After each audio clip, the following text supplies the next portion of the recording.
Welcome to Momentum Monday. Today is September 24th, 2023. Howard, how do you feel after your long trip?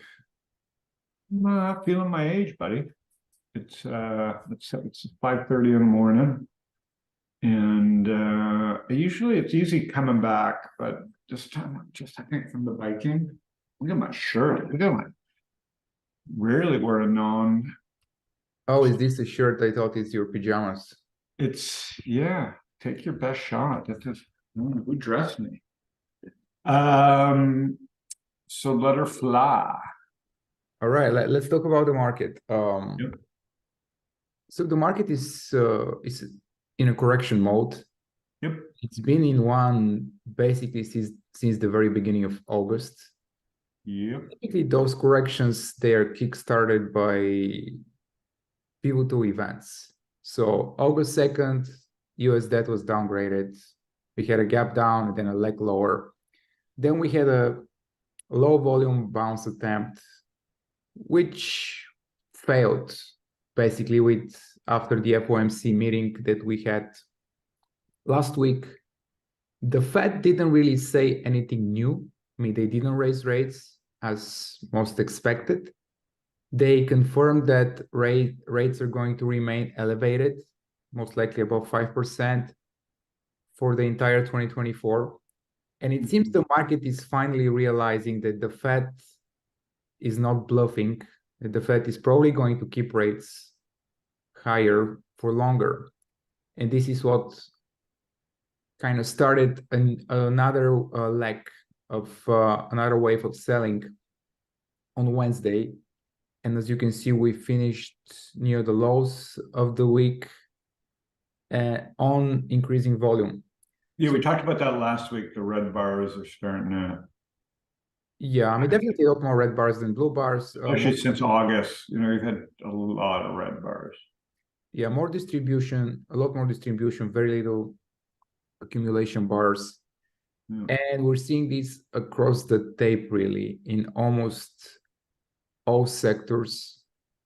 I mean, energy is one of the few exceptions, but even energy is starting to pull back a little bit, and it should be if the market really decides to.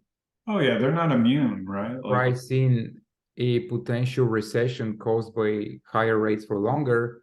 Energy is going to get hit, obviously, as well. But so far, is the only sector still above its 50-day moving average, holding a little bit better, but as if the recent past is a good indicator, anything that really held well up until last week, early last week, kind of crumbled. I mean, we had Google and Amazon were holding really well.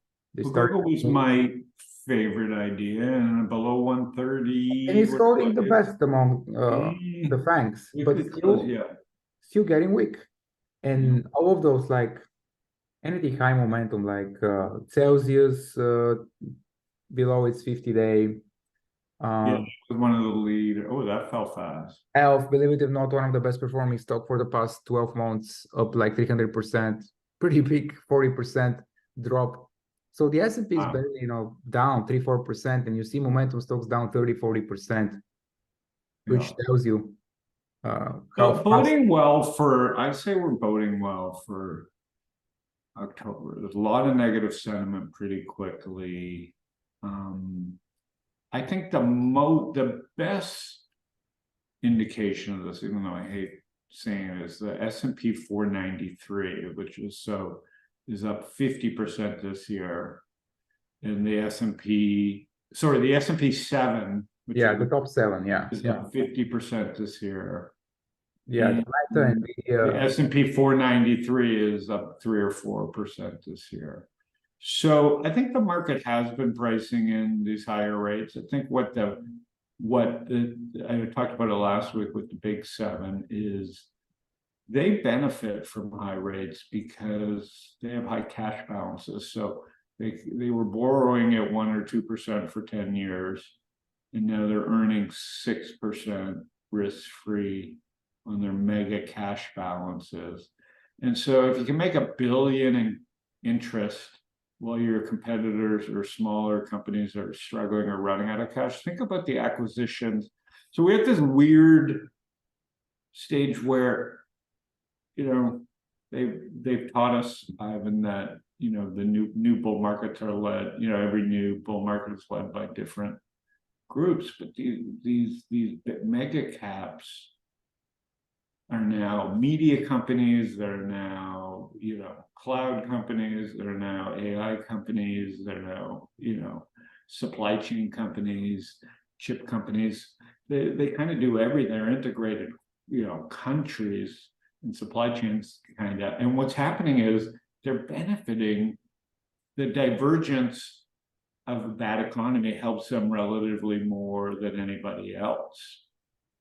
And doesn't mean their stocks won't sell off. Like, don't get me wrong, their stocks can absolutely implode. Like, people just feel too comfortable in these 7 stocks. But at the same time, even if their stocks implode relatively, they do better because they're earning such high returns on their cash relative to their cashless smaller companies. But at the same time, I don't think it's as bad as everybody thinks. But yeah, you're looking at the Russell there, Ivan. I mean, oof. Definitely a lot weaker than the large caps. Look at that relative strength line just for over a year now, just consistent. I mean, the small caps, they're basically what? Well, I see it in startups. For 5 years. You can hear a pin drop in my part of the world. If a company doesn't have traction and is trying to raise money, you can stick a fork in them right now, right? Like, if the founder doesn't know how to go create magic in their team. So think about a small business, right? The banks are closed off, they're not lending. You can't raise money because people can earn 6% risk-free, or they can earn 10, 11% in mortgages or pretty secure private credit. And so why do you need to go aggravate yourself, helping small business? So, and the small business are hurt because wages, right? Like, it's hard to get people to come work. So I thought the S&P 493 was interesting. I think the other interesting thing is every magazine's going to start talking about higher interest rates. So if we pull up the TL, you got the 10 years there. Yeah. You can just put I can guarantee you The Economist, Barron's over the next month will have, Bloomberg Business Week will have huge front page stories about why rates are going to stay higher forever. And so I do think some point over the next month, the trade will be the other way, but that doesn't mean flattening or flipped interest rates will help stocks. Like, if stocks are meant to sell off, they're meant to sell off. And it's pretty heavy out there. Is there anything working? Almost anything on the short side really is working. I mean, if you just look at, on the long side, there's very few things that I saw. Yeah. So JC brought some up in anything with friends, but home builders rolling over, the stuff that was working, the cruise stuff is rolling over. I mean, especially retail. Let me pull up retail. Well, definitely one of the weakest. This is a monthly, so it's even below its 50 monthly, which is a major bearish territory. And that's with Amazon. We take out Amazon out of that thing. Yeah, if you just go through Target, Macy's. If it wasn't for Walmart and Amazon, this thing would be zero, the index. Yeah, I mean, retail has been really hit hard, and not just retail. I mean, here we have transportation. All of the major sectors are really getting hit pretty hard. Like, outside of the mega cap 7 that you mentioned. Maybe. Like I said, the sentiment though gets bad.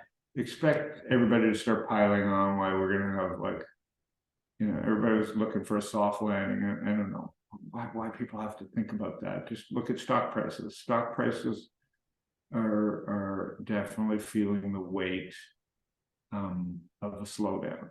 I mean, there's some pockets of a little bit of strength. Like, I mean, Splunk was acquired for 20% premium by Cisco, and probably this will keep some underlying bid for the other What's the weekly response? That was kind of like cybersecurity. we're just making fun of it. JC was just making fun of it. Yeah, So let's go to the high. Yeah, so it's been a dog. Long term, not that bad since the IPO. Yeah. Not bad. So, Yeah.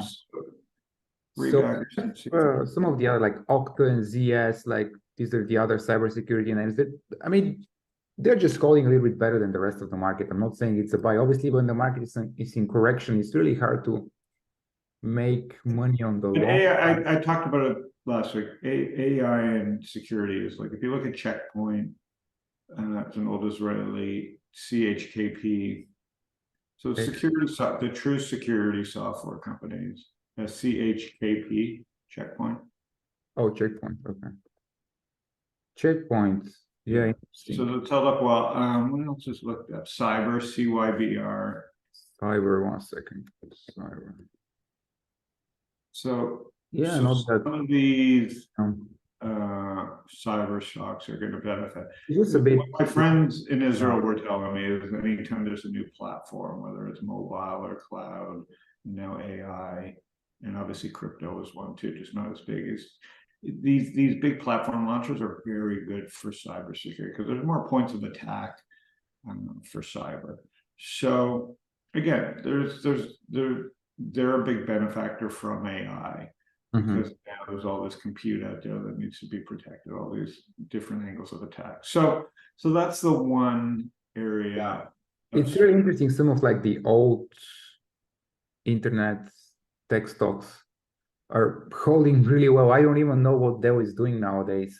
He's just holding their 52-week highs, even more, even all-time highs. I don't know. What's the market cap on that? 51. Let's go back. It's 51. Yeah. So it's not a small Dell on people's desks in 100 years. So good for that. Yeah. So that's very interesting. I have to research this. I have no idea what are they offering at this point. I mean, hardware and support. Yeah. But very, very slim pickings in general. When you have so few stocks to choose from on the long side, it's typically not a good idea to chase breakouts. Yes, still anything like nuclear energy related is looking great or holding better. This one, for example, VW, XT, but they're not immune to market correction. Yeah. Okay. Well, we'll keep it short and sweet. You know, new lows are expanding. Yeah, so I'm looking at the SPY, and I think 420 is a really major level for like several reasons. Obviously, it's the 200-day moving average. It's also the year-to-date VWAP, the same level, 420, and also it's exactly the level from where the big summer rally started back in late May. So probably we'll see some support here, at least initially. All right, everybody. I think a quiet week. Happy New Year to my Jewish friends, and Ivan, good to see you. See you, Howard. See you next time. See you, everybody.